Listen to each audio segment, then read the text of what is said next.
할렐루야.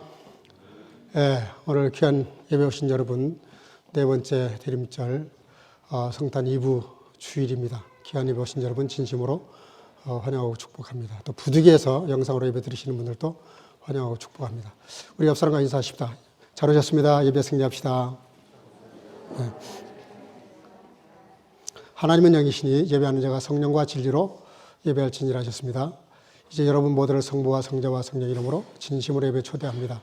다 같이 신앙 고백하심으로 주일 예배 시작하겠습니다.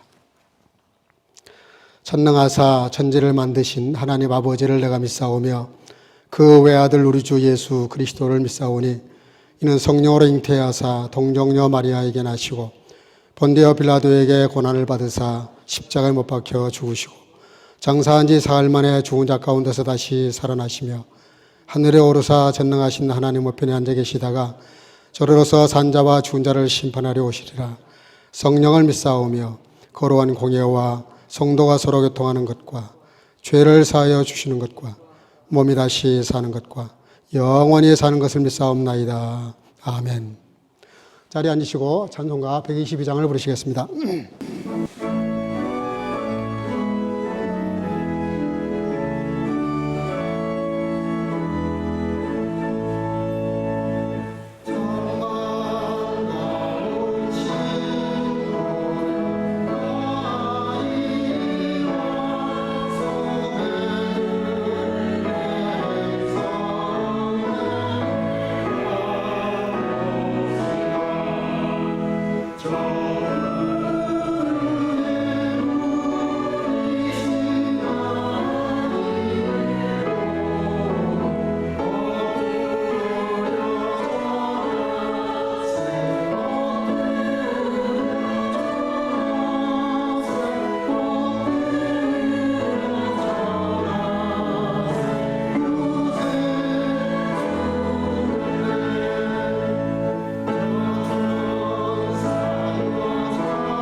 이 시간에 임옥식 목사님 우리를 대표해서 기도하시겠습니다.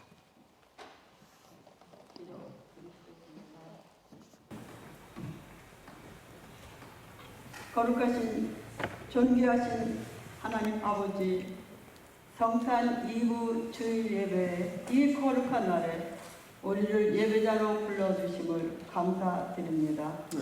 아버지께서 주님을 이 세상에 보내주셔서 흑암에 있던 백성들이 빛을 보게 하셨으며 주님을 맞아들이는 저희들에게 하나님의 자녀가 되는 권세를 주셨으니 영원히 기뻐하며 교회가 찬양을 올리나이다.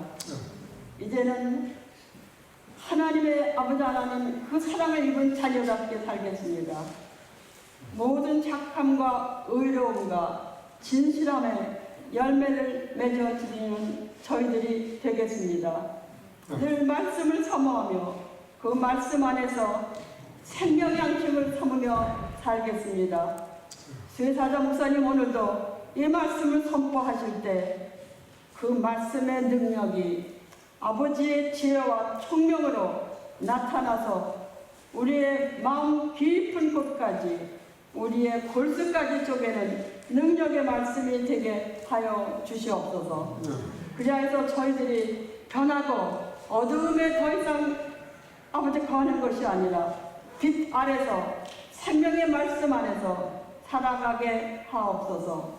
아버지 저희들에게 말씀하셨습니다. 그리고 아버지 저희들은 시대가 변하고 환경이 변했지만 우리 부모님들이 아버지 하나님 그렇게 사셨던 성탄 이브의 밤을 교회에서 아버지 하나님 밤을 세웠던 그 신앙을 저희들도 갖고 싶습니다.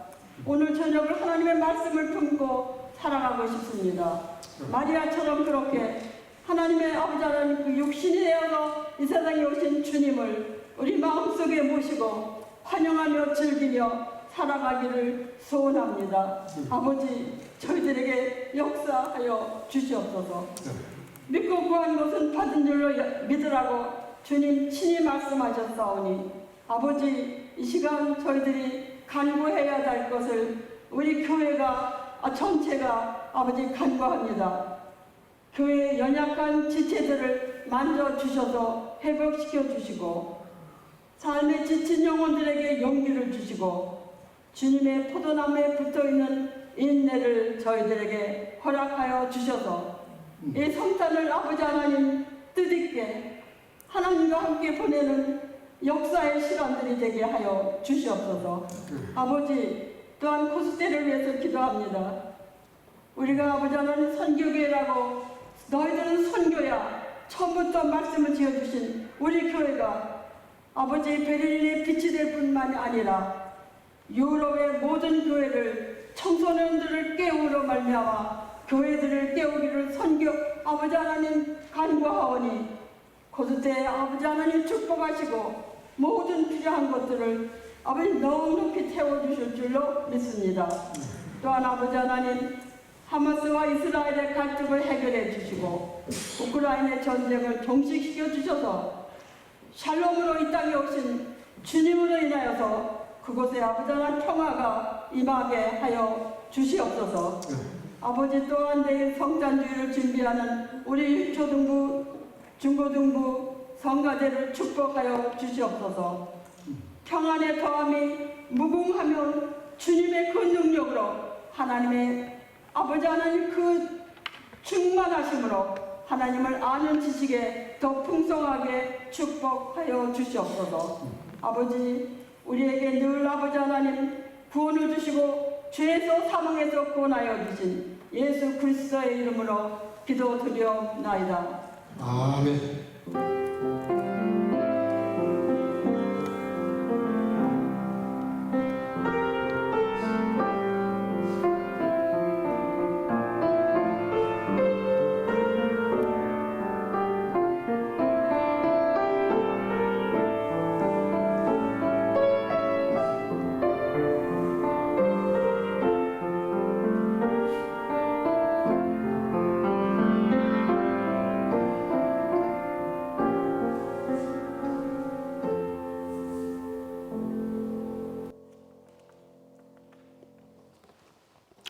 하나님 말씀 누가복음 1장 26절에서 38절입니다.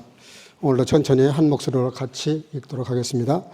다 같이 26절을 보겠습니다. 여섯째 달에 천사 가브리엘이 하나님의 보내심을 받들어 갈릴리 나사렛이란 동네에 가서 다윗의 자손 요셉이라는 사람과 종원한 처녀에게 이르니 그 처녀의 이름은 마리아라. 그에게 들어가 가로되 은혜를 받은 자여 평안할지어다. 주께서 너와 함께 하시도다 하니 처녀가 그 말을 듣고 놀라 이런 인사가 어찌함인고 생각하여 천사가 일러 가로되 마리아여 무서워 말라. 내가 하나님께 은혜를 얻었느니라. 보라 내가 수태하여 아들을 낳으리니 그 이름을 예수라 하라. 저가 큰 자가 되고 지극히 높으신 이의 아들이라 일컬을 것이요 주 하나님께서 그 조상 다윗의 위를 저에게 주시리니 영원히 야곱의 집에 왕노릇 하실 것이며 그 나라가 무궁하리라.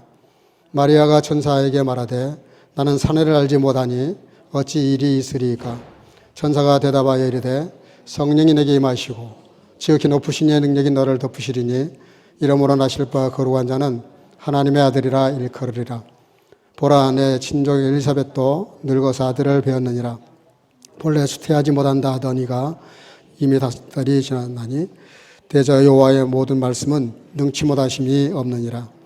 마리아가 가로되 주의 계집종이 오니 말씀대로 내게 이루어지이다 하매 천사가 떠나가니라. 아멘. 자리에 앉으시고 성가대의 찬양으로 영광을 올리겠습니다. 지금 감기 환자가 너무 많아서 성가대가 많이 빠졌네요. 하나님께 영광을 올리도록 하겠습니다.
성탄절 하면 늘 생각을 하는데 여러 가지로 생각하는데 오늘은 마리아 어머니 마리아 입장에서 한번 말씀을 좀 생각해 보려고 합니다. 천사 가브리엘이 그 마리아를 찾아와서 수태고지를 하죠. 너에게 아들이 있을 것이고 낳을 자는 세상을 구원할 메시아다. 그렇게 말씀이 임했을 때 마리아가 이렇게 반응을 합니다. 마리아가 가로되 내 영혼이 주를 찬양하며 내 마음이 하나님 내 구주를 기뻐하였음은 그 기집종의 비천함을 돌아보셨습니다. 보라 이제 후로는 만세 나를 복이 있다 일컬으리로다. 이제 후로라는 말이 중요합니다. 결과론적으로 말하면 물론 마리아가 복된 여인이 됐습니다. 이런 여인이 없죠. 엄청난 복을 받은 거죠. 그러나 사실은 마리아의 일생을 가만히 보면 결코 그렇지 않습니다. 여기 보면 내 영혼의 주를 찬양하며 또 내 마음에 하나님 내 구주를 기뻐하였다. 여기까지만 봐도 또 이제 후로는 나를 복이 있다. 온 천하가 말할 것이다. 이렇게 말하는 걸 보면 굉장히 이렇게 행복한 사람이고 문제가 없고 형통한 여인처럼 그렇게 보입니다. 근데 사실은 엄밀히 따져서 들여다보면 마리아처럼 사실 불행한 사람이 없어요. 왜냐하면 자기가 낳은 아들이긴 하지만 이미 그 수태고지를 받을 때 이 자기가 낳은 이 아이가 어떤 아이라는 걸 알고 있었잖아요. 쉽게 말하면 메시아란 말입니다. 하나님의 아들이고 하나님이세요. 엄청난 아이를 낳은 것까지도 부담스러웠겠지만 그 아이를 키울 때 얼마나 힘들었겠어요. 굉장히 애매했을 것 같아요. 잘못하면 잘못했다고 야단을 칠 수가 있나. 또 야단을 안 치자니 또 교육적으로 그렇잖아요. 그러니까 어머니로서 그냥 인간적 어머니로서는 얼마든지 이렇게 쉽게 생각할 수 있지만 입장이 정말 애매하고 힘들었을 것 같아요. 분명히 하나님의 아들이시고 하나님이시고 이분이 이 인류를 구원할 자인데 이 어마어마한 이 분을 어린 아이지만 또 어린아이 예수님이라고 해서 문제가 없었겠어요? 어머니 관점에서 보면 문제가 많단 말이에요. 그럴 때 야단을 쳐야 되는데 칠 수도 없고 안 칠 수도 없고 굉장히 어려운 그런 딜레마에 있었을 거라는 생각이 들고요. 물론 성령으로 잉태가 됐습니다. 많은 뜻이 있지만 성령으로 잉태된 아들이기 때문에 이거 특별한 아이예요. 근데 요셉에게 보면 요셉하고는 상관이 없는 아들입니다. 그러니까 마리아의 입장에서 아내 입장에서는 남편을 볼 때마다 또 그것도 좀 애매한 입장이잖아요. 요셉을 통해서 부부니까 요셉을 통해서 나야 이게 정상적인 아들인데 요셉하고는 전혀 상관이 없는 성령으로 잉태됐다고 했지만 생각하기 따라서는 물론 요셉의 믿음이 너무 좋아서 또 천사가 가르쳐 줬기 때문에 추호의 의심도 없었지만 그럼에도 불구하고 아내로서 그 입장은 난감할 때도 없지 않았겠다 이런 생각이 듭니다. 거기다가 예수님이 이제 정상적으로 33년 이렇게 활동을 시작하실 때 동네 사람들이 수군거리기 시작해요. 아무래도 저 마리아의 아들이 돈 것 같다. 정신이 좀 이상한 것 같다. 너무 기이한 행동을 하고 다니니까 나중에는 그 예수님의 늦게 태어난 형제들도 똑같이 생각을 해요. 우리 저 동생, 형님, 예수가 혹시 정신 이상한 거 아니냐. 너무 이상한 말을 하고 다닌다. 이래가지고 실제로 그렇게 의심을 했다고 성경은 기록하고 있습니다. 근데 그런 것 저런 건 다 견딜 수 있다고 하지만 가장 힘든 것 중에 하나가 뭐예요? 자식이 부모보다 먼저 죽는 거는 불효 중에 제일 큰 불효라 그래요. 부모가 죽으면 땅에 묻지만 자식이 물으면 이 가슴에 묻는다는 말이 무슨 뜻이에요? 이게 사무치는 거예요. 너무너무 고통스러운 거예요.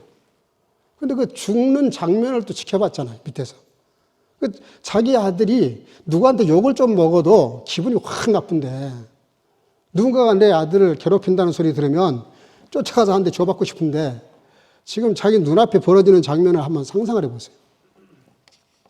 자기 아들을 향해서 침을 뱉고 채찍을 가하고 가시 멜리건을 씌우고 못을 받고 정말 그렇게 더 비참할 수 없는 가장 잔악무도한 민족의 어떤 반란을 일으킨 사람들에게나 주는 그런 벌이 십자가형이었는데 가장 비참하게 죽으셨단 말이에요. 가장 고통스럽게 죽으셨다고. 그때 그 어머니로서의 그 관점에서 보면 그렇게 불행한 여인일 수가 없죠. 그런데도 불구하고 오늘 마리아는 뭐라고 말하냐면 하나님을 찬양한다. 그리고 나를 후대는 복이 있다고 말할 것이다. 그러니까 이 마리아의 신앙이 보통 신앙이 아닙니다. 정말 우리가 마리아 하면 너무 지나치게 이렇게 높인 것도 문제지만 신처럼 모시는 것도 문제지만 여인으로서는 그리고 그 믿음에 대해서는 우리가 정말 본받아야 될 정말 귀한 분이라고 생각이 됩니다. 요한은 태초에 말씀이 있었다라고 요한복음 1장 1절에 이렇게 선언을 하십니다. 근데 이 말씀을 받아가지고 마틴 루터는 뭐라 그러냐면은 태초에 관계가 있었다. 그렇게 얘기했어요. 마틴 루터는 성경을 읽고 이 말씀을 이해할 때 관계라는 관점에서 본 거예요. 모든 게 관계에서 이루어지는 거예요. 근데 실제로 성경은 크게 많은 관계가 있지만 세 가지로 말합니다. 계약 관계입니다. 우리는 언약 백성이에요. 한 번도 하나님은 헌금을 주신 적이 없어요. 항상 약속어음을 떼세요. 언약하시고 순종하면 그대로 성취해 주시고 복을 주셨어요. 그냥 바로 이렇게 복을 주신 적이 없어요. 항상 언약을 하시고 그 언약대로 순종을 하면 그 언약에 순종한 것만큼 이렇게 복을 주셨어요. 우리가 회사에 들어가면 그 회사와 계약하잖아요. 뭐 요즘은 굉장히 까다로워져서 노동법이라는 게 있어가지고 굉장히 까다롭습니다. 독일 같은 경우는 한 번 정식 직원이 되면은 웬만한 일로는 자를 수가 없어요. 그만큼 노동권이 보장이 되어 있는 것이죠. 이게 다 계약 관계입니다. 또 저와 여러분들도 하나님과 우리가 계약 관계에 있어요. 우리가 아담 하와가 범죄 타락한 이후로 하나님과 우리와의 관계에서 행위 언약을 이렇게 하셨다가 우리 행동에 따라서 상보를 주신다고 했다가 그게 실패를 하니까 이제는 은혜의 언약을 맺으세요. 너는 가만히 있고 내가 내 아들 예수를 보내서 너희를 위해서 죽음으로 그 은혜로 말미암아 너희가 구원받아서 나와 자녀와 아버지의 관계가 될 것이다. 그런 관계를 말씀을 하셨어요. 그래서 창세기 3장에 보면 타락한 아담 하와를 위해서 가죽옷을 지어 입히셨다 그랬어요. 이게 벌써 언약입니다. 뭐냐면 내가 장래에 어떤 짐승이 죽어야 가죽이 나오잖아요. 예수님을 죽이셔서 우리를 건지실 것, 그것을 미리 그 옛날에 타락해서 쫓겨나자마자 바로 은혜의 언약을 하셨고 그 성취가 바로 성취를 위해서 오신 분이 예수님이고 성탄절의 의미가 그런 뜻이에요. 그 오랜 시간 동안 1600년 동안 40명의 기자를 통해서 기록한 말씀들을 성취하는 장면이 바로 오늘 내일 성탄절 우리가 지키는 그 성탄절의 의미가 바로 그런 것이란 말이에요. 혈연관계. 우리가 거듭난 사람들을 예수님이 뭐라고 말씀하시냐면 피로 값주고 샀다 그랬어요. 무슨 피예요? 예수님이 십자가에서 죽으시면서 흘리신 피. 그 값으로 저희 여러분들을 사셨다는 거예요. 우리는 사실 팔린 사람들입니다. 무엇으로부터? 세상의 죄로부터, 세상으로부터 팔려서 주님 나라에 이렇게 자녀가 된 거예요. 그러니까 이것도 다 언약 관계 중에 하나고 우리가 하나님과 우리와의 관계 성격이 뭐냐면 아버지와 아들, 딸. 구약은 하나님과 백성. 그러다가 신약에 와서는 하나님과 자녀로 이렇게 관계를 맺으셨고 이루셨어요. 세 번째는 은혜 관계죠.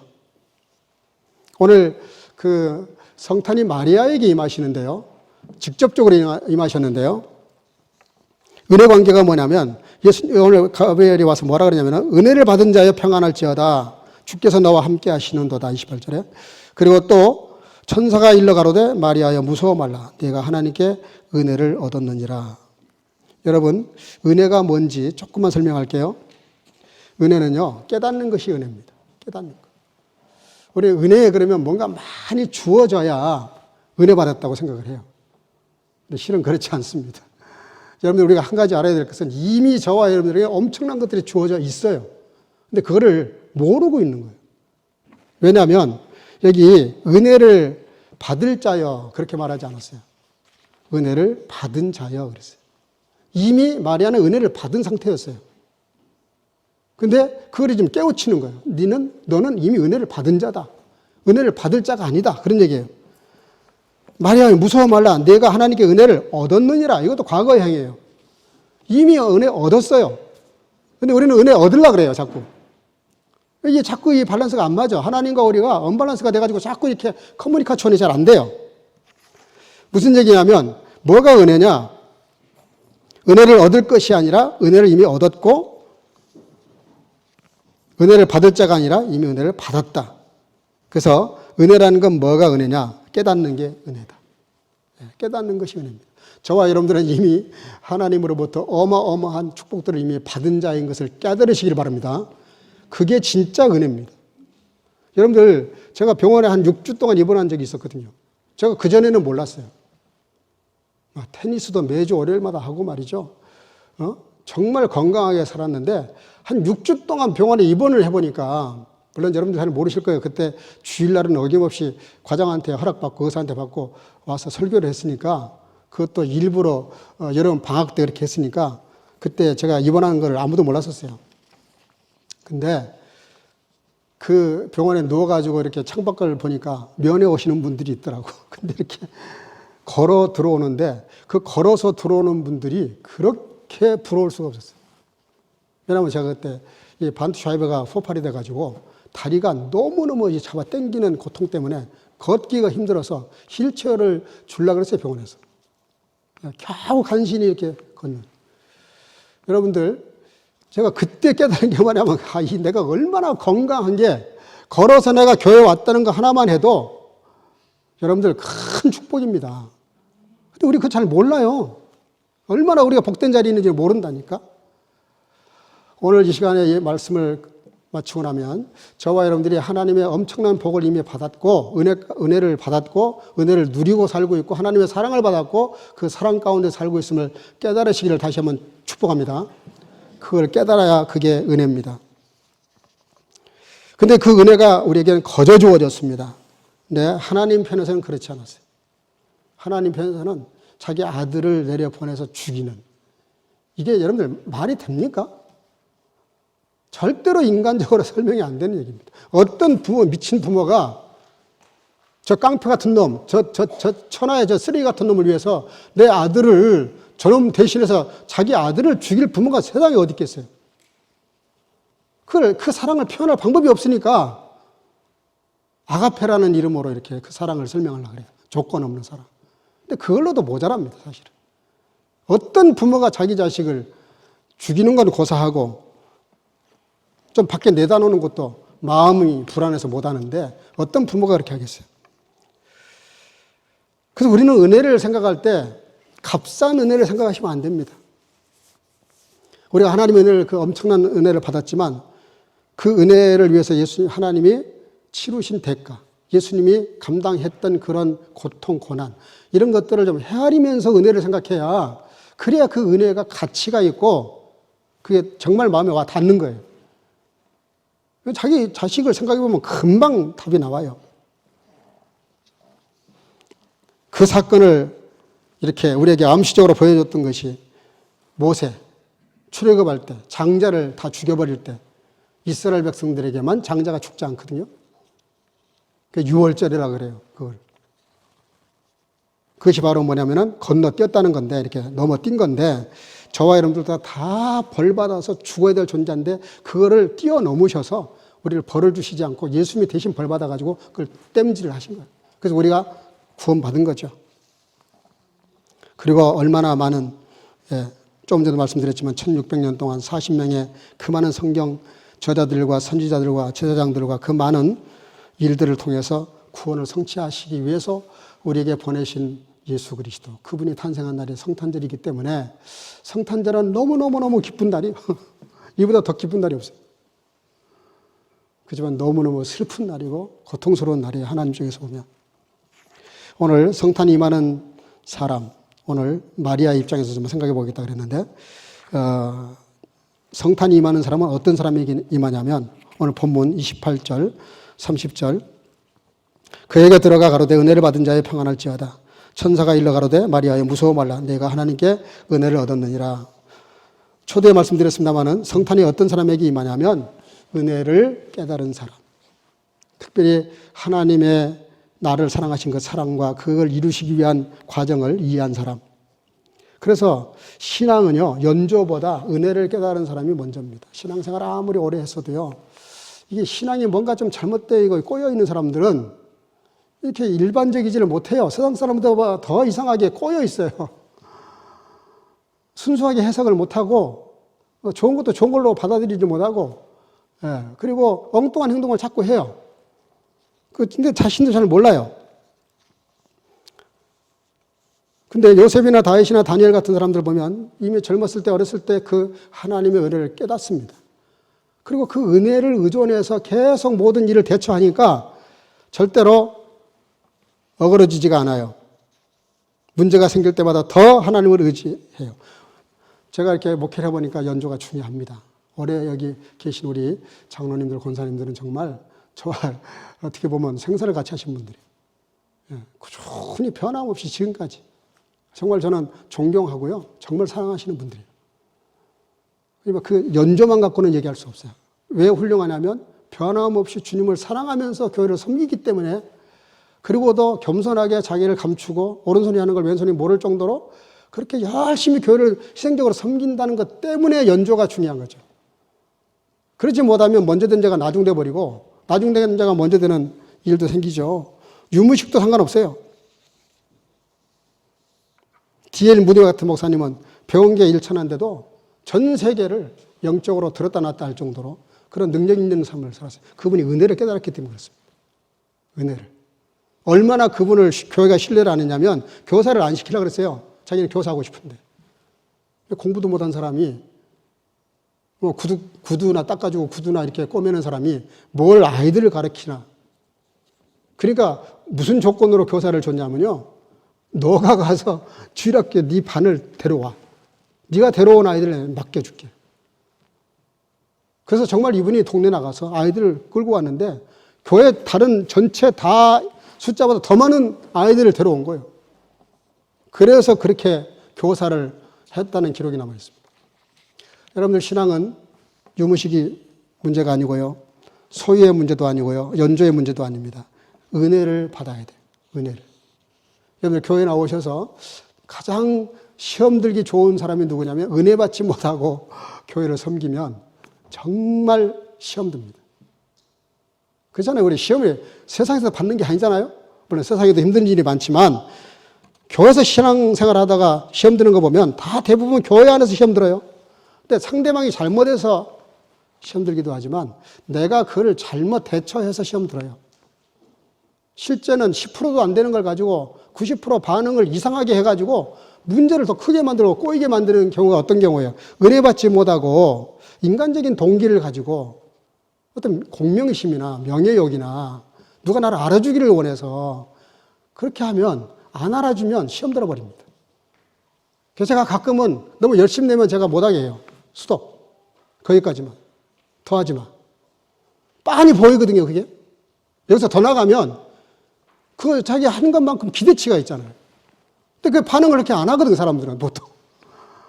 그럼 이제 시험 들거든요. 그러면 이제 교회에 떠요.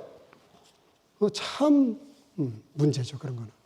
그러니까 이 은혜가 먼저입니다. 은혜가. 모든 일을 할 때 많이 하냐, 크게 하냐, 적게 하느냐, 이건 정말 에서시필드 카이나 롤레예요. 전혀 상관없어요. 은혜 받은 대로, 그냥 감사한 대로 거기까지만 하세요. 절대로 무리하시다가 시험 들지 마십시오. 바랍니다. 은혜 받은 대로 일하시면 돼요. 은혜 받은 대로 섬기면 되고, 은혜 받은 대로 다른 사람을 섬기면 돼요. 그래서 성탄은 어떤 사람에게 임하냐면 이 은혜가 있는, 은혜 받은 사람. 두 번째는 임마누엘입니다. 28절 주께서 너와 함께 하시도다. 여러분, 성탄이 어떻게 가능했습니까? 인카네이션이라고 그래요. 하나님께서 그 보좌와 위치를 다 버리시고 이 땅에 내려오신 거예요. 내려와서 저희들과 똑같이 동화되셨어요. 인간의 몸으로 오셨고, 인간처럼 사셨고, 인간처럼 배가 안 먹으면 배가 고프시고, 맞으면 아프고, 똑같이 그렇게 우리의 모든 고난을 다 겪으셨어요. 그래서 성탄이 왜 이렇게 중요하냐면 하나님이 우리와 함께 하신다는 게 가장 중요한 겁니다. 우리가 어떤 어려운 일을 당한 사람이 있으면요, 가서 많은 말 할 필요가 없어요. 그냥 같이 앉아만 있어도 돼요. 네?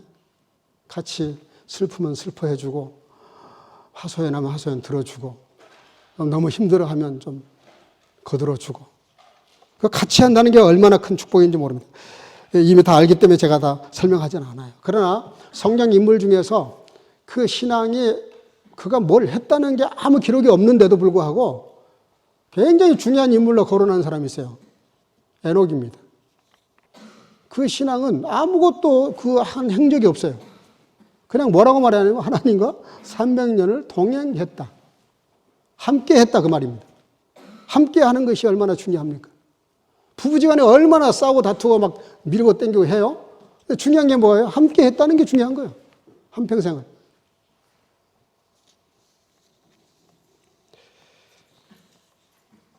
영국의 한 출판사가 진정한 친구의 정의가 뭐냐에 대해서 이렇게 한 문장으로 그걸 좀 써서 응모를 해봐라. 뽑아서 큰 상금을 주겠다. 그때 정말 수만 통이 왔어요. 다 각자 여러 가지 많은 것들을 썼어요. 고통을 함께 나누는 사람, 상대방의 침묵을 이해하는 사람, 또 상대방의 입장을 헤아리는 사람, 또 기쁨이 있을 때는 배가 되고 슬픔이 있으면 반으로 줄어드는 사람, 많은 했는데 거기 1등한 그 내용이 뭐냐니까 같이 있어주는 사람. 어떤 상황에서도 같이 있어주는 사람이 진정한 친구다. 우리 예수님이 그래서 우리에게 말씀하십니다. 나는 너희와 친구다. 우리는 주님이라고 부르지만 주님은 우리에게 친구라 그러셨어요. 임마누엘이 누구에게 임하냐면 하나님과 늘 함께 하려는 사람. 세 번째는 사명에 대한 의식이 있는 사람이에요. 31절 보라 내가 수태하여 아들을 낳으리니 그 이름을 예수라 하라. 그가 큰 자가 되고 하나님의 아들이라 일컬을 것이요 다윗의 위를 주실 것이요 야곱의 집 왕노릇 하실 것이며 그 나라가 무궁하리라. 아들을 낳으리니 이름을 예수라 하라. 그가 자기 백성을 죄에서 구원할 자이심이라. 성탄이 왜 있냐면 이 성탄에 대해서 마리아는 뭐를 이 예고를 받냐면 내가 낳은 아들이 인류를 구원할 것이다. 아마 마리아가 예수님을 잉태하고 해산할 때까지 견딜 수 있었던 것 중에 하나가 여러 가지 이유가 있고 또 하나님의 역사니까 거부할 수 없었겠지만 굳이 하나 끄집어낸다 그러면 이분이 인류를 구원하실 분이라는 거예요. 그런 전설이 많습니다. 예.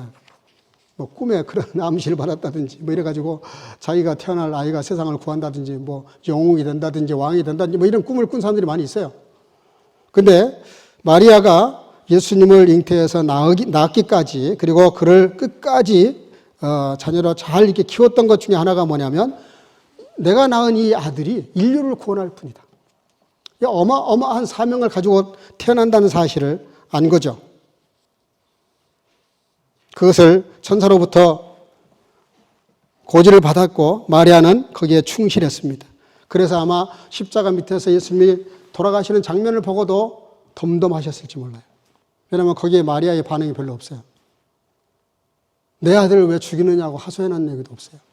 그걸 보면 이렇게 죽으시는 것이 내가 낳은 아들 예수님의 사명인가 보다. 끝까지 그거를 감내해내는 걸 보면 사명에 대한 것을 확실히 아는 분이기 때문에 성탄이 그에게 임하지 않았나 그렇게 생각을 하는데 저와 여러분들도 마찬가지예요. 오늘 성탄절을 내 마음속에 영접한다는 말은 무슨 뜻이냐면 저와 여러분들도 그렇게 오신 예수님을 마음에 영접해서 저와 여러분들도 그렇게 산다는 그런 결단하는 시간이 바로 성탄절이죠. 네 번째는 성령의 임재로 이루어지는 사건이 성탄입니다. 마리아 혼자 이 일을 이룬 것도 아니고요. 천사가 이룬 것도 아닙니다. 뭐라고 천사가 말해요? 성령이 너에게 임하시고 지극히 높으신 이의 능력이 너를 덮으시리니 이러므로 나실 바 거룩한 자는 하나님의 아들이라 일컬으리라. 마리아가 이런 말을 할 때 내가 도저히 남자를 모르는 사람인데 어떻게 내가 아이를 낳습니까? 그랬을 때 천사가 친절하게 설명을 하십니다. 네가 낳을 아들은 세상적인 방식이 아니라 성령이 너에게 임함으로 성령의 능력이 너에게 임하심으로 아이를 낳을 거다. 여러분들 사실은 마리아가 이 천사가 해준 말을 받아들이기에는 너무너무 좀 거북하고 정말 문제가 많고 고민할 문제입니다. 왜냐하면 사회적인 이해가 문제예요. 어떻게 처녀가 아이를 낳습니까? 그래서 새빨간 거짓말이 어디 있어요. 누가 그걸 믿어줘요? 자기 부모도 안 믿어줄 얘기고 아무도 믿어주지 않을 얘기입니다. 그렇잖아요. 이건 사회적인 통념에 절대로 있을 수 없는 일이고 반하는 얘기입니다. 생리적으로 불가능해요. 어떻게 처녀가 남자 없이 아이를 낳습니까? 절대로 불가능하죠. 산해를 내가 모르는데 어떻게 이런 일이 생깁니까? 그런 생리적인 질문을 했어요. 그러니까 천사가 뭐라 그래요? 성령께서. 더더군다나 영적인 이해도 어렵죠. 자기에게 지금 일어나고 있는 이 일이 한 번도 누구에게도 있었던 일이 아니에요. 창작 활동하는 분들은 제가 그 고통을 잘 알아요. 어제냐고 잠깐 그 박사 논문에 대해서 얘기하다가 그 논문에 대한 얘기가 나왔어요. 아빠, 이거 10년 하고도 아무것도 없는 것으로 끝날 수도 있다 그러더라고요. 지금 4년 했는데. 그래도 어쨌든 논문이 통과가 돼서 참 감사한데, 거기는 실험이라는 게 있어요, 실험. 밤에도 사진을 수백 장을 나가서 찍어야 돼. 그 생태 변화를. 근데 뭐냐면, 그걸 전 세계 잡지에 실어가지고 많은 사람들이, 전 세계 사람들이 다 봐요. 보고 그 나온 데이터가 조금이라도 문제가 있으면 다 이걸 문제를 제기합니다. 그러면 통과가 안 되는 거예요, 논문이. 창작이라는, 거의 창작이에요, 창작. 근데 자기 이 분야의 그 논문이 너무나 많은 논문이 나와 있어서 비집고 들어갈 틈이 없다는 거예요. 근데 그 틈을 내서 뭔가 새로운 걸 발견해서 그거를 이론을 제시해야, 그래야 논문이 통과가 되는데, 예? 들어보니까 이게 뭐 나는 문학 작품만 창작이 있는 줄 알았는데, 예, 그런 모든 학문이 다 대부분 그렇지만, 왜 마리아가 힘들어요? 아무도 안 한 일을 지금 하는 거예요. 한 번도 없었던 일을 지금 해야 되는 거예요. 누군가가 한 일이 있으면, 비슷하게라도 있었으면 따라가 보죠. 있긴 있네요. 아브라함과 사라가 100세 때 이삭을 낳았잖아요. 그때 정말 생리적인 방법이 아니라 하나님의 방법으로 낳은 한 번 그 일이 있긴 있어요. 그러나 마리아는 초유의 일입니다. 그래서 어려운 거예요, 이 문제는. 아무리 영적이라고 해도, 아무리 신앙적으로다가 믿음으로 한다고 해도 너무 어려운 거예요. 그래도 마리아는 그것을 받아들이고 있어요. 오늘 결론인데요. 38절에 뭐라 그러냐면은, 우리 한번 읽어볼까요? 38절. 제가 성경을 안 보냈나요? 예. 주의 계집종이오니 말씀대로 이루어지이다. 한번 따라합시다. 주의 계집종이오니 말씀대로 이루어지이다. 예, 제가 안 보낸 것 같아요. 예, 오늘 그 주의 계집종이 말씀대로 이루어지이다. 이건 정말 천지가 개백할 고백입니다. 이게 어떻게 가능하겠어요? 예? 근데 말씀대로 이루어지이다만 우리는 생각하는데, 마리아의 그 태도가 굉장히 중요합니다. 뭐라고 말하냐면 주의 계집종이다. 번역을 일부러 이렇게 했습니다만, 어쨌든 맞다니까 그 종이라는 말을 했어요. 내가 종이니까 종이 무슨 이의를 제기하겠습니까? 하나님이 그러신다면 그런 거죠. 라고 그렇게 말한 겁니다. 근데요, 이 가브리엘 천사가 와서 수태고지, 너가 아이를 낳을 것이다 라고 하는 이 고지를 했을 때 그 장면을 그린, 그 수태고지라고 하는 제목으로 그린 그림이 수만 개가 있습니다. 지구상에. 그 작가만 해도 수천 명이에요. 근데 그 사람들 거의 99% 공통점이 있어요. 그 사진을 좀 띄울 수 있을까요? 네.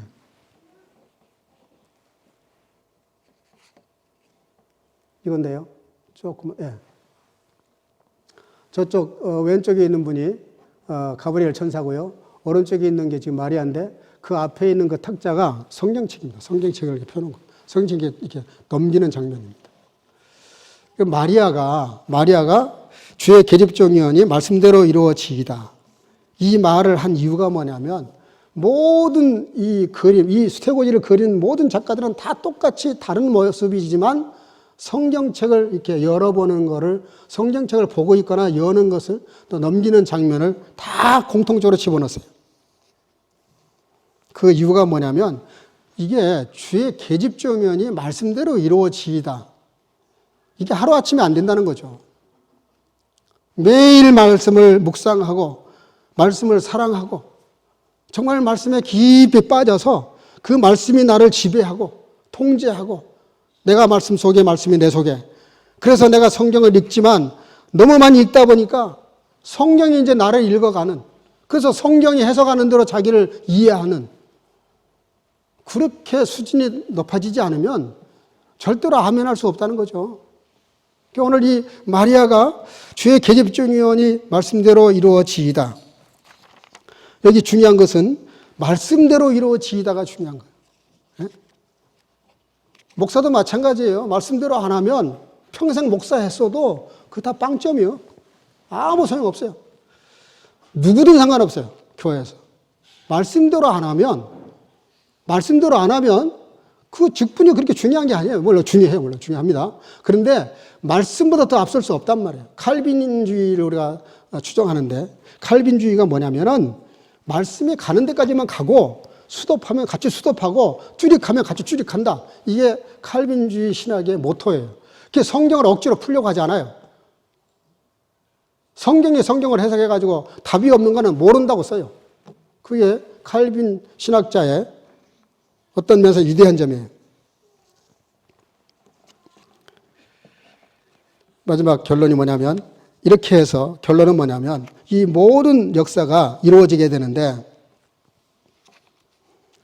이 일을 49절에 이렇게 말합니다. 능하신 이가 이 큰 일을 내게 행하셨으니 그랬습니다. 따라하십시다. 능하신 분. 예, 그걸 전지전능하시다 그렇게 말합니다. 이거는 사람의 역사가 아닙니다. 인간 세계에 벌어진 일이지만 인간 역사가 아니고요. 하나님의 일이십니다. 누가 나한테 물어봐요. 구원을 어떻게 받습니까? 그럼 우리가 믿음으로 구원받는다고 보통 대답을 해요. 근데 그거는 50점밖에 안 됩니다. 내가 믿도록 역사하시는 하나님의 은혜가 먼저 있다는 사실을 깨달아야 돼요. 그렇잖아요? 오늘 우리 봉재 명제가 예배 마치고 맥도날드에 가서 우리 청년부, 오늘 저녁에 뭐 모인다 그랬죠? 모인다고 오늘 저녁에 뭐 청년부, 봉경기 집에서 이렇게 2부 선물 나누기를 한다는데, 그 말을 했을 때, 봉경기 현재가 한다는 말을 믿으면 갈 겁니다, 청년들이. 근데 그 말을 못 믿으면 안 갈 거예요. 근데 그걸 믿는 사람들도 중요하지만 더 중요한 게 뭐예요? 오늘 중에 집을 제공하고 음식을 제공하는 거, 장소를 제공하는 거죠. 그게 먼저 있었던 거죠. 그렇죠? 그걸 은혜라 그래요. 내가 믿는 것도 중요하지만 내가 믿도록 제시를 누군가가 한 거예요. 그 수고를 해서. 그 내용을 이해하고 받아들이는 게 그게 은혜고, 깨달은 게 그게 은혜예요. 그러니까 내가 예수를 믿음으로 구원받지만, 구원받기 전에 뭐가 있어요? 내가 믿을 수 있도록 하신 그분, 예수 그리스도. 십자가의 죽음, 하나님의 사랑. 그게 전제가 됐을 때 가능하기 때문에 구원은 믿음으로 구원받는 것이 아니라 은혜로 구원받는 거고요. 은혜로 구원받는다 그럴 때 또 오해하면 안 돼요. 그 은혜를 내가 깨달았기 때문에 구원받는다고 생각하면 그것도 잘못된 겁니다. 구원은 사람의 역사가 아니에요. 하나님의 역사예요. 하나님이 하신 일이고 하나님 쪽에서 베푼 일입니다.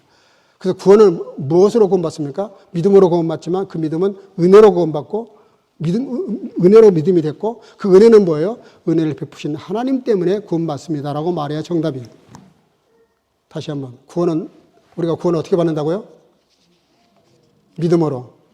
더 들어가면 은혜로. 더 들어가면 하나님 때문에. 하나님 때문에 구원받는 겁니다. 예수님 때문에 구원받는 거예요. 그것이 진짜 믿음이죠.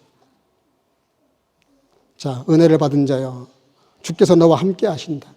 이건 성령이 하신 일이다. 그리고 인류를 구원하시기 위해서 예수님이 이 땅에 오셨다. 그 말을 듣고 그 말씀을 믿는, 그리고 믿고 순종했던 마리아. 그것이 성탄이 임하는 사람의 마음이란 말이에요. 이 마음으로 내일 성탄절을 맞이할 수 있기를 저와 여러분들 되시기를 주의 이름으로 축복합니다. 기도하겠습니다. 사랑과 은혜가 충만하신 아버지, 은혜 감사합니다. 오늘 성탄 하루 전날 이브날 성탄절을 기다리면서 예배드리며 성탄이 임하는 자의 마음이 어떤 마음이어야 되는지를 말씀을 통해서 생각해 싸우니, 아버지, 저희들에게 은혜 중에 은혜를 더 베푸셔서 다시 한번 성탄을 내 마음속에 잘 아버지 받아들일 수 있는 성탄절이 될 수 있도록 함께해 주실 줄로 믿사오고 예수님의 이름으로 기도하옵나이다. 아멘. 말씀을 생각하시면서 찬송가 109장을 부르시겠습니다. 준비하신 예물을 드리겠습니다.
자리에서 일어나시고 아버지 감사합니다.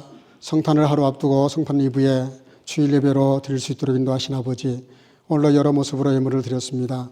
11조를 드리고 감사 예물을 드리고 또 선교와 구제 예물을 드리고 또 온라인으로 예물을 드리고 여러 기타 제목으로 예물을 드리고 하나님께 예물을 드리는 모든 생명들, 또 어린 생명들, 또 지령금을 드리는 모든 성도들 다 주님이 함께 하셔서 그 중심을 보시고 중심대로 갚아 주시되, 사람은 누가 어떤 예물을 어떻게 드리는지 잘 모르지만 중심을 보시는 그 하나님 앞에 드리는 모든 주의 자녀들 마음을 주께서 친히 축복해 주셔서 물질적으로도 어려움이 없도록 늘 때와 시를 따라 돕는 은혜로 채워주셔서 스스로 부유한 인생을 살 뿐만 아니라 많은 사람들을 부유케 하고도 넘치는 삶을 살아가도록 축복해 주시기를 간절히 소원하고, 예물이 닿는 곳마다 주의 복음에 놀라운 역사가 나타나도록 오병이어로 역사해 주옵소서.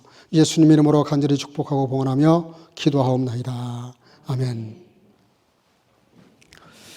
예, 몇 가지 안내 말씀 좀 드리겠습니다. 오늘 이렇게 대면 예배 많이 나오셨는데 못 나온 분들이 더 많은 것 같기도 합니다. 지금 감기 환자 혹은 또 코로나 때문에 못 나온 분들도 계십니다. 일단 코로나가 걸리면 감기 걸리시면 일단 코로나 테스트 한번 해보시는 게 좋습니다. 그래서 코로나일 경우는 가능하면 뭐 지금은 외출하는 것 다 자유니까 문제는 없습니다만은 교회 오셔도 괜찮아요. 그러나 마스크는 반드시 쓰셔야 되고요. 가능하면 코로나일 때는 집에서 영상 예배 드리는 게 좋을 것 같습니다.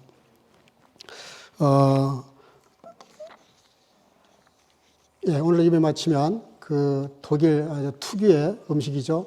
카토펠 샐러드와 부어스트를 이렇게 봉사하면서 준비를 했습니다. 한 분도 가지 마시고 옆에 가서 교제를 좀 나눠주시기를 바랍니다.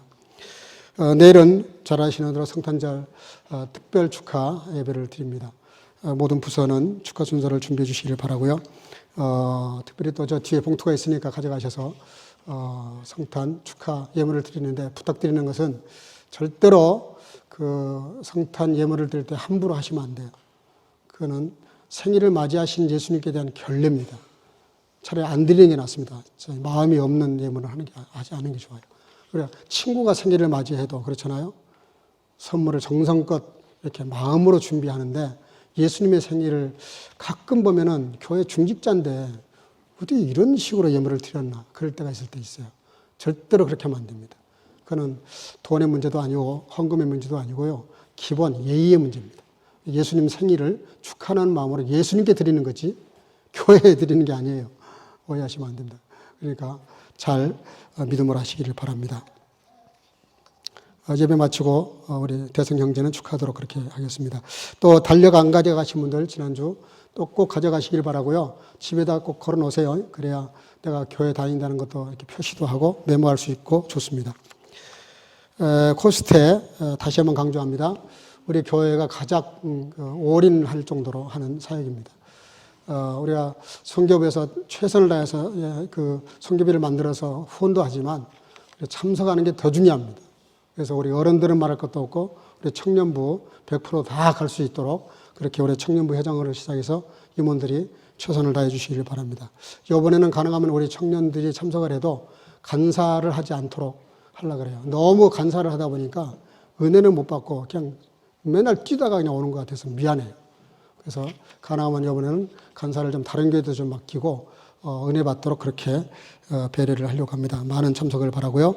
회비 절반과 교통비를 보조를 합니다. 많이 참석해 주시기를 바랍니다. 예, 다음 주는 송구 영신 예배로 드립니다. 촛불 예배를 드리겠습니다. 오늘 저 뒤에 봉투를 갖다 놨는데 그 2024년도 1년 동안 드릴 개인의 기도, 가정의 기도를 세 가지만 이렇게 써서 감사 예물과 더불어 같이 이렇게 봉헌하시기를 바랍니다. 그러면 제가 1년 내내 목회 기도를 합니다. 매일마다. 그 기도할 때마다 그 봉투를 나의 책상 앞에다 갖다 놨어요. 그걸 놓고 기도를 합니다. 그래서 같이 기도하고 같이 이루어갈 수 있도록 그렇게 송국 영신 예배 때 신년 기도를 감사를 하시기를 바랍니다. 봉헌하시기를 바랍니다. 동시에 청지기 임명이 24년도 청지기 임명이 있습니다. 11시 30분에 그대로 하는데요. 실은 17일 날 임명을 하려고 했다가 다른 플랜이 있다가 취소는 됐지만 그 31일 이렇게 늦추게 됐습니다. 기도해 주시길 바라고 좋은 청지기가 임명될 수 있도록 기도해 주시길 바랍니다. 예. 예배 마치고 잠깐 순서가 있습니다. 그대로 앉아 계시길 바랍니다.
Maria aber sprach 지혜 20bin des Herrn Magd, mir geschehe, wie du gesagt hast. Und der Engel schied von ihr. Die Gnade unseres Herrn Jesus Christus und die Liebe Gottes und die Gemeinschaft des Heiligen Geistes sei mit euch allen. 아멘. 마리아가 가로되 주의 계집종이오니 말씀대로 내게 이루어지이다 하며 천사가 떠나가니라. 이제는 우리 구주 예수 그리스도의 놀라우신 은혜와 아버지 하나님의 극진하신 사랑하심과 성령의 교통으로 충만케 하심이 마리아처럼 성탄이 임하는 자의 삶을 살기를 마음속에 결단하고 돌아가는 여기 모인 모든 성교가족과 주의 지체들과 영사로 예배하는 주의 자녀들 머리 위에 이제로부터 영원토록 함께 있을지어다. 아멘.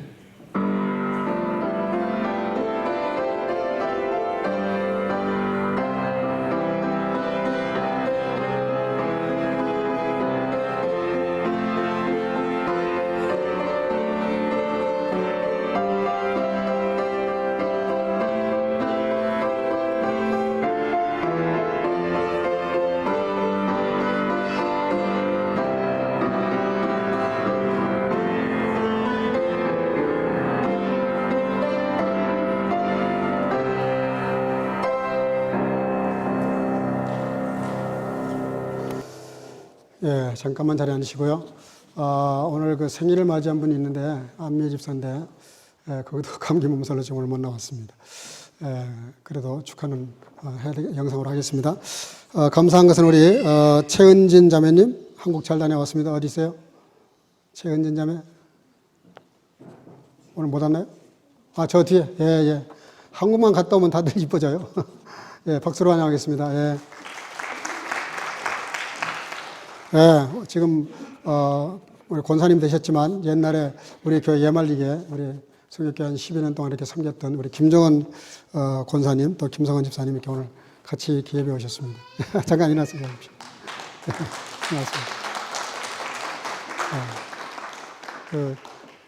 아주 옛날에 열심히 우리 교회를 섬겼던 분이 이렇게 너무 반갑습니다. 예, 우리 그러면 그 안미애 집사님은 생일 축하하도록 그렇게 하겠습니다. 예.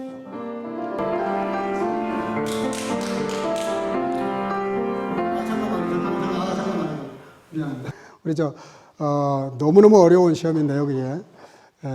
그 시험 앞에 안 떠는 사람 물론 없죠. 다 떠는데, 우리 황대성 형제가 시험 보는 바로 전주에 와서 기도해달라고 해서 기도를 이렇게 저 뒤에서 해드렸는데, 이번에 그 국가고시, 인턴을 하기 위해서, 의사가 되기 위해서 국가고시를 봤는데 아주 우수한 성적으로 거의 뭐 시험 본 사람들 10등, 10등 안에 들어간 것 같아요. 합격을 했습니다. 우리 한번 너무 어려운 시험 통과했는데 앞으로 잠깐 나오세요. 예, 축하를 좀 하겠습니다. 이 경사스러운 일인데. 경제부에서 꽃을 준비했나요? 예. 예, 앞으로 좀 오세요. 예, 너무 덕연합니다. 시험 너무 좋은 성적을 얻었습니다. 예, 고맙습니다. 거기 서 계시고. 예, 우리 생일 축하하겠습니다. 같이 축하하겠습니다. 예.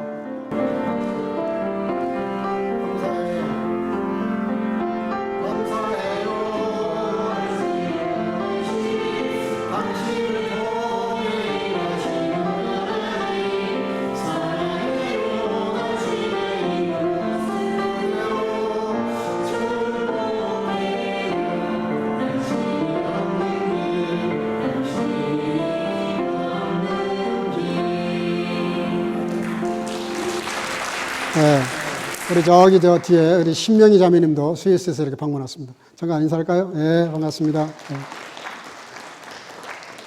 네, 잠깐 기도하겠습니다. 하나님 감사합니다. 오늘 하나님의 은혜 가운데 주 앞에 나와 예배하는 귀한 시간에 또 이렇게 생일을 맞이한 딸, 또 이렇게 시험에 합격한 아들, 또 여러 모습으로 같이 나와 예배드리는 주의 자녀들, 감사합니다. 하나님. 이미도 축복하셨지만 이후에도 더 축복하셔서 늘 존귀하고 강건하고 행복한 인생을 살아가면서 아버지께 영광 돌리는 귀한 삶들로 축복해 주시고, 또 이렇게 오늘 예배 마치고 같이 교제할 때도 온 성도들 마음속에 함께 하셔서 성도의 아름다운 교제가 이루어지도록 은혜 베풀어 주시기를 간절히 소원하고, 또 이렇게 사랑하는 오래전에 우리 교회에 함께 신앙생활하던 우리 김영훈 권사님 가정 같이 예배드리게 하신 거 감사합니다. 사랑하는 아들의 가정이 모든 삶 속에 주님이 함께 하셔서 같은 복으로 채워주시기를 간절히 소원하고 예수님 이름으로 축복하고 기도하옵나이다. 아멘. 영광의 박수 올리겠습니다. 할렐루야.